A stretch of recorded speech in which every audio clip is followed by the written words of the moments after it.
100 pulled out of the 7.3. Obviously, thing weighs a decent ton. I don't exactly have a full-out transmission building table, but for now this is going to have to do till we get the weight dispersed instead of in one area. But here is the 4R100. Obviously, you guys can see this is how we're going to take this thing apart. It's going to make a mess. It's going to be just dirty. Brand new filter, even though we just put one in with the shift kit. We do have the Borg Warner 45 element sprag. That's going to go in here.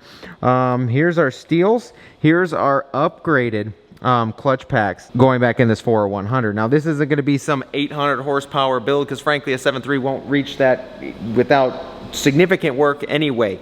So these are slightly upgraded, should hold about 400 horsepower, just being realistic. And in here we got a new band for the transmission, and in here we've got an entire rebuild kit. We're not going to use that cork thing. I don't like the cork ones, and we just got new gaskets too, but what we needed was all these seals, washers, and all of that, and they're all labeled. See, like it says cooler bypass valve, everything's pretty much labeled, so that'll be sweet. Transmission assembly lube for a few pieces going in, not everything, and obviously we're going to soak all the clutch packs and stuff in ATF before it goes in. But we're gonna have to start tearing this thing down, see what we're dealing with, see where this transmission failed, and hope for the best, because I put my dual disc clutch in my Ram, but I've never rebuilt an entire transmission, so this should be fun. It doesn't seem like, literally there's not that many parts, and like what you take out you put back in, just reverse. So shouldn't be too complicated. Let's dig into this, and hopefully that 7.3 will be driving very, very soon. But here we go, guys. A lot of people wanted it. Slight, not a full out because it doesn't need it, but a slight performance transmission build going in today. Obviously, we're keeping the, we're not going to a billet input shaft or any of that. We really just don't need all that jazz, because like I said, the 7.3 doesn't make that much power. We got the new torque converter already, and this thing should drive finally when this is done. So let's get to all of this.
Oh, God.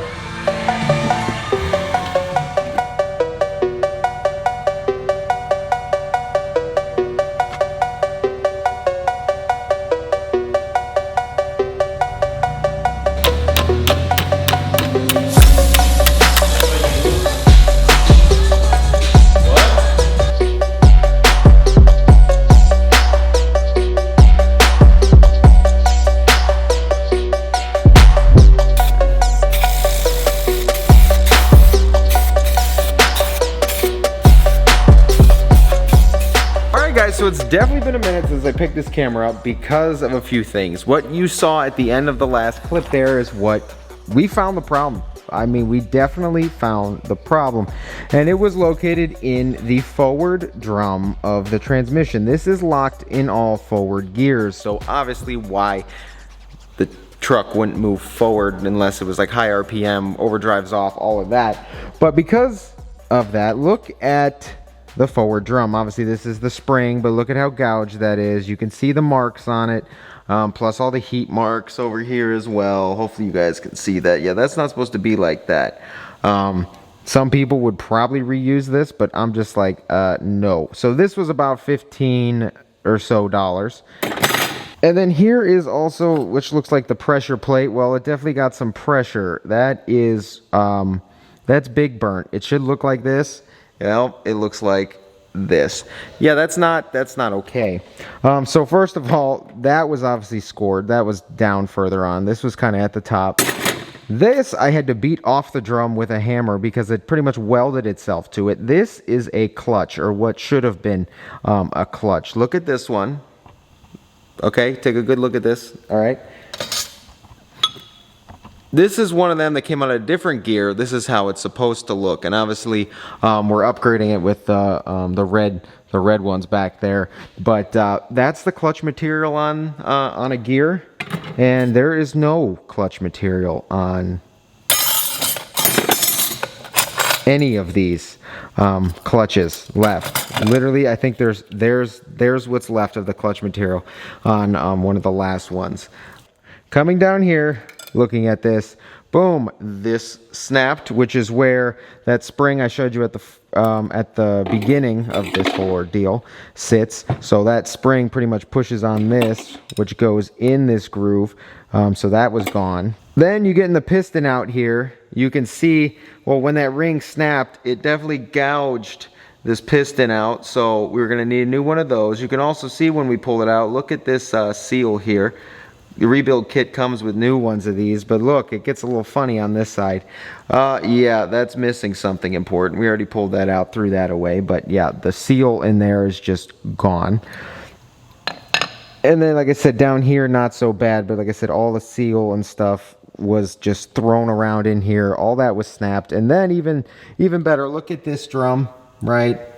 Nice, shiny silver, cool. Yeah, this got some heat. That should not be bronze. So I wasn't gonna put this in there. That went through a lot of excessive heat. It shouldn't have. That just wasn't gonna happen.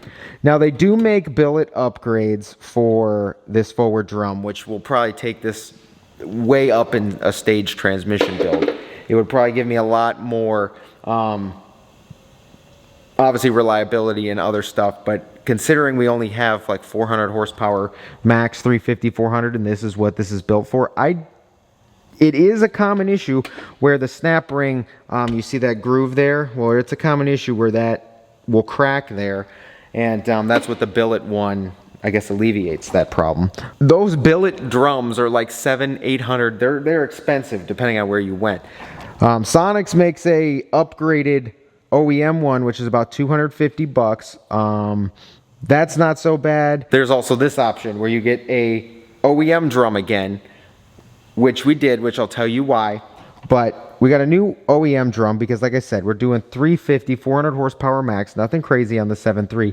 And I'm not towing. Usually these things, this happens because people literally tow heavy and beat their 7.3s. So considering we're only, you know, dealing with horsepower, I guess, driving, I think it's okay to go with an OEM one. And it's not even high horsepower, it's moderate horsepower. So coming in here, we have a 4R100 forward drum. That's how this thing is supposed to look. Look at this and look at that. Yeah, that's what we're dealing with. So I knew I wasn't putting that back on there. Also, it got chewed up there, as you can see, when all this stuff kind of locked up in there. But that's all good to go now. And on top of that, this right here included pretty much clutches and all that. These are like almost brand new, or this came out of a 4R100. I'm not sure. But it came with new steels. Not that we're going to use these because we're putting those, you know, obviously all the upgraded stuff in there, not the factory stuff. Came with a whole new pressure plates, another snap ring, everything we need pretty much including the piston and the spring, all of that, to put a working forward drum back in. So that's what we've been waiting on, getting all that kind of lined up and situated, and it's here now. So we're pretty much going to take this, put it to the side, get rid of all of that junk because we don't need any of that. However, we are going to rebuild this even though it's ready to go, because we need this upgraded to hold the horsepower we're throwing at it. So that's what we're gonna do, and we're gonna finish this up right now. We're gonna put this all back together.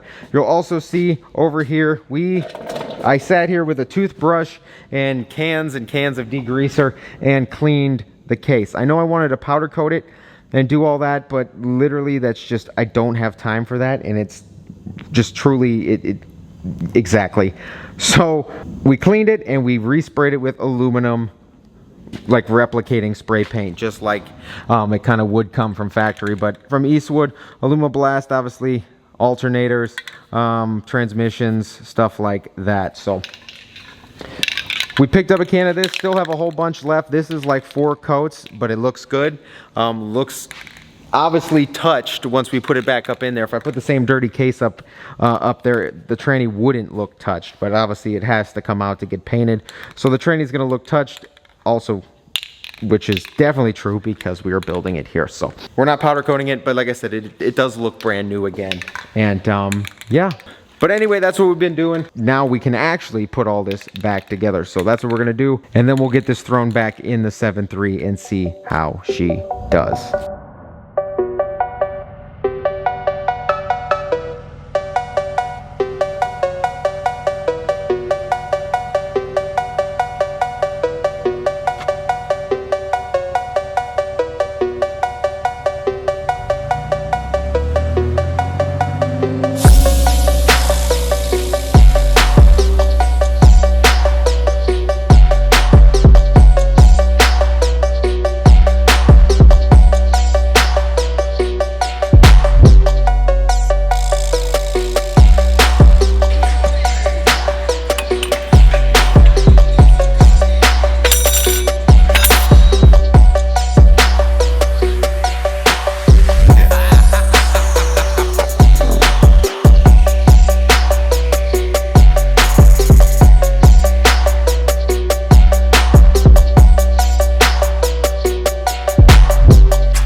Oh, that's a sound of pure joy.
Guys, well, there you have it. I built what should be, I mean, almost the stage 1, 2.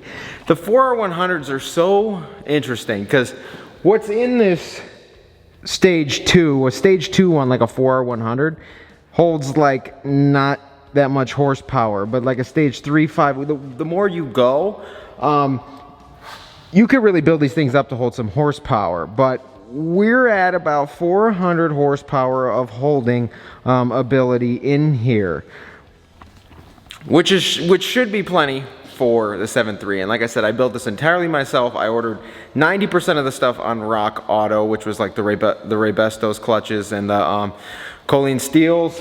And then we also went in there and, like I said, we added a few other upgrades like the Transgo shift kit prior, but we finally got all the other stuff installed. We modified the pump.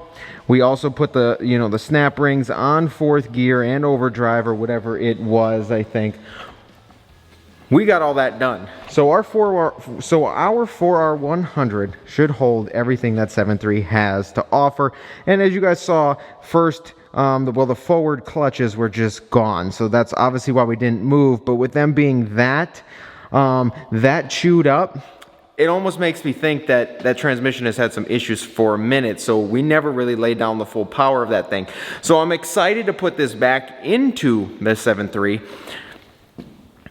and see what we're dealing with and how well that truck actually drives with the upgrades we did, because we can actually finally feel it. Other than that, guys, here's all the parts we replaced. Obviously, new forward drum, so 2 more snap rings. The 2 other snap rings we had to upgrade. new gaskets, even though we just put those in there. Here's where we modified the pump with a new boost valve and other springs, upgraded that. As you can see, our forward clutches were all gone, and now they are pretty much, like I said, all swapped out with performance friction plates and steels, and obviously upgraded all the shifting and that stuff with a full install of the Transgo tugger shift kit. Got that from Summit Racing. Pretty much all the rest of it was from Rock Auto, including the transmission assembly lube. That's what I said, 4R100s are weird, but the stage 1, 1.5, 2, whatever you want to call it, transmission. So in turn, pretty much I paid $500 to $700 for what should be a $2,500 to $3,500 transmission. And like I said, you can go steps further with billet input, output shafts, billet forward drums, and even more. If you want to hold more power, you can also get different friction plates, add more clutches, add even more holding power, and do all that. But like I said, in what we're dealing with, it's a 7.3 with stage 2 injectors, some air upgrades, a Hydra, and all that, and like turbo upgrades, but it's nothing like crazy. Again, it is a 7.3, so that's why we did the mild build on this. Obviously upgraded from stock. We don't got to go crazy, however, and hold 600 plus horsepower, because the truck really doesn't do that. But I'm very, very impressed for the fact that I spent $500 in parts in like 3 days of work. Just taking my time here and there. And obviously, as you guys can see, we are in the process of moving. So if you guys, now you guys know why my videos have been so off and so not on schedule, because over the past pretty much 3 months, since July, I knew I was moving. And between getting the other new shop ready and waiting and doing, you know, things, that's why I didn't start the Bronco. That's why I didn't start half of the things, because I knew I was moving and I didn't want to get so involved in something here. And then have to move over there and unpack everything and start over. So that's why we didn't get too involved, but this, unfortunately, I think probably will be the last project for the YouTube channel in this shop. And as you guys know, this has taken me to crazy places, but yeah, it is a mess right now because we moved all the machines out and stuff, and we're getting everything kind of rotating so we can get this all over to the new place. But we'll talk about that new place a lot more in the next video. You guys are definitely going to be excited. If you follow me on Instagram and Snapchat, you've seen some teasers. The place is super nice. Obviously, it's pretty much double what we got here. And we just couldn't pass the opportunity up, especially with what we're doing here in the near future. So that's pretty cool. Obviously, not many people sit there and like, I want to rebuild the transmission, but I'm so thankful I did. It took some time. But obviously, once you do more, that's how those people on TikTok and YouTube and all that rip these apart in 45 seconds and rebuild them in like 3 minutes. Muscle memory. So, like I said, I definitely will build a transmission again. It was super fun. I can't wait to test this out. This will be coming in one of the upcoming videos. We'll put this Rock Auto, you know, eBay, Summit Racing Stage 2 transmission to the test. And I know I just put those brands out there so you guys think one way, but truly the Raybestos and all of those, whether they're Red Eagle, Raybestos, a couple other clutch packs off the top of my head, I don't know, but those are all the parts you see in performance trannies. Like I said, the Raybestos yellow is like stock, red's an upgrade, and the Raybestos blue clutches, those are for like high performance, like high performance trannies. So like I said, we got upgraded parts in here, and I can't wait to put all of this to the test. Like I said, spending $700 on a built transmission, hell yeah. So we're gonna put this to the test in one of the next videos. We're also gonna be probably fully into the next shop in one of the next videos too. So I'll give you guys the rundown about it, show you everything what's going on over there, keep you guys updated why we're doing that and all of that. But like I said, it should make a little more sense now why it's been weird recently, but we're doing this pretty much for all of our futures. So if you guys enjoyed this video, if you guys have been here this entire journey with this shop and even back at home and doing everything, I want to thank you for your support. Without it, truly, I wouldn't be where I am today. So I thank you. I thank you guys for watching. I thank you guys for learning. I thank you guys for being inspired. I thank you guys for all of that. But in the next video, guys, like I said, we'll be probably fully moved out of here. And then in one of also the next videos, we'll actually get some of those builds underway that you guys have been waiting for. And also, we will be putting our transmission to the test. So stay tuned, guys. Lots and lots to come. Thank you guys for watching. Take care, and I will see you very, very soon.